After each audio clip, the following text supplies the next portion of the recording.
Once you have a sequence nested inside another sequence with the multi-camera mode enabled, I'm just right-clicking to get this contextual menu, you're ready to perform a live multi-camera edit. To do this, you're going to want to go to the window menu and choose the multi-camera monitor, which is a special interface for doing precisely this. And I know, as is often the case, that this looks a little bit strange when you're not familiar with it, but within a few moments you'll know exactly what's going on in this interface. Now, one slight problem is I'm a bit short on screen area here, and I want you to be able to see what's happening on the timeline. So I'm just going to reposition this. And in fact, I ought to just save that edit and save this again as performing a multi-camera edit. Again, just so you can go through this yourself later on. Let's get that as a complete. Okay. So here we are, and I'm just going to move this out of the way and get to the beginning of my content. There's the hand clap. And I want you to keep an eye on this clip segment in the timeline. So first of all, the multi-camera monitor allows me to specify a different camera angle for my clip. And remember, this is a nested sequence, but as far as this sequence is concerned, it's just another clip with some special settings.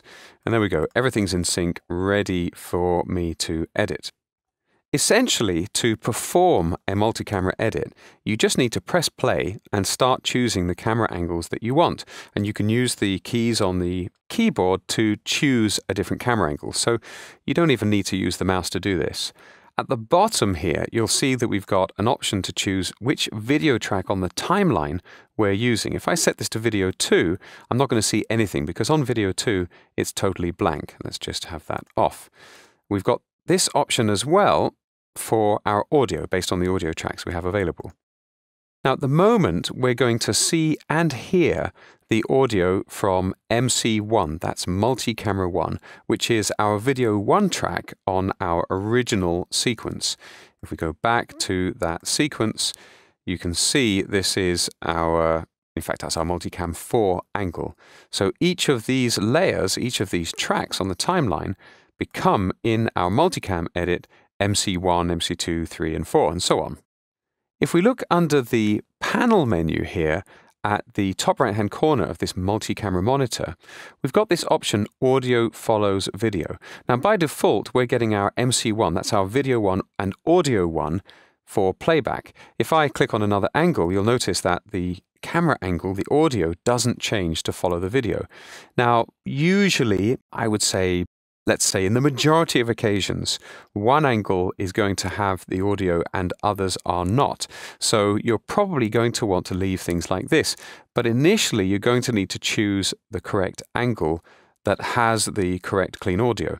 So if you choose this option, now I can click on a different camera angle and it's going to update while we play back. It's not going to do much now. I'm just choosing a visual angle, but as we play, it's going to update. All that remains is for us to start playing and choose some angles. So I'm going to press play. And as this plays, I'm choosing different angles. I'm using the number keys at the top of my keyboard. And I notice that, of course, we've got no action going on whatsoever. We've got a bit of roving camera work. Could that be some action? No. You can tell I'd never make it working in news. There we go, we've got a bit of stuff going on there. That's very good. And I'm just using the numerical keypad. I can click if I want. That's great.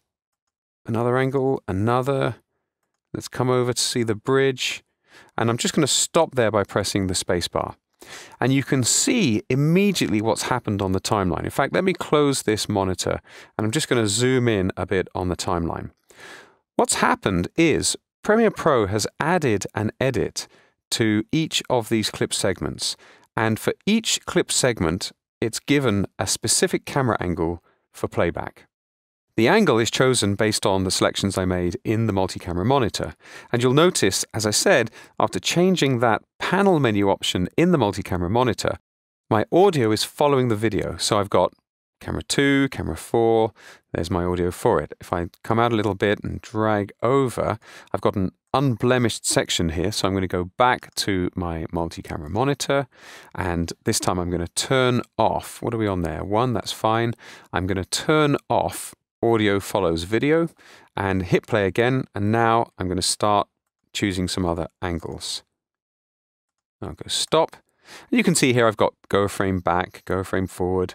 I can also go to the previous and next edit using this interface. And also at the top here, I can turn off the timecode information on the rulers here. Let's get rid of that or put it back on. And I can turn off and on having a preview monitor. And this is fine if I've got a large enough screen to see the content here, and I don't mind using this kind of display to see my output. Depends on what you're working on. Sometimes you really do need one larger monitor to show the results. I'm just going to close this panel again, and I'm going to zoom in. And here, I just wanted to show you, you can see that I've got audio 1, audio 1, audio 1, even though my camera angle is changing at the top. It's because I turned off that setting in the panel menu. So performing a multi-camera edit is as simple as that. I'll just zoom out a little bit. Once you have your nested sequence in your timeline, go to the multi-camera monitor, hit play, and you're off. And that's multi-camera editing with Premiere Pro CS6.